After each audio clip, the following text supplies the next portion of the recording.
1803వ సంవత్సరం కేరళలోని ట్రావెన్కోర్ సంస్థానంలో ఒక ఊరిలో ఒక ఇంటికి పన్నులు వసూలు చేసే అధికారి వచ్చాడు. ఆ ఇంటి తలుపులు తట్టాడు. ఒక స్త్రీ తలుపులు తెరిచింది.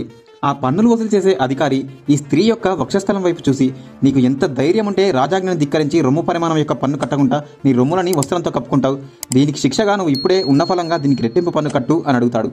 దానికి నేను కట్టను అని ఆమె తెగించి చెప్పేస్తుంది. అయితే అనుభవించు అని చెప్పి తనతో వచ్చిన సైనికులకి తనని అత్యాచారం చేయమని ఆజ్ఞ వేస్తాడు.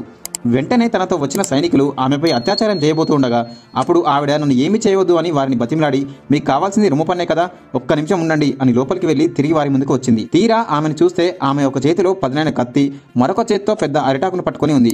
గ్రామాధికారి ఎదురుగానే, నాకు రొమ్ములుంటేనే కదా మీకు పన్ను కట్టాలి, అవే లేకుంటే మీకు పన్ను కట్టాల్సిన అవసరమే లేదు కదా, ఇదిగో తీసుకోండి అని ఆ పదునైన కత్తితో తన 2 రొమ్ములను కోసేసి అరిటాకులో పెట్టి ఆ గ్రామాధికారికి ఇచ్చేసింది. ఆమె పేరే నంగేలి.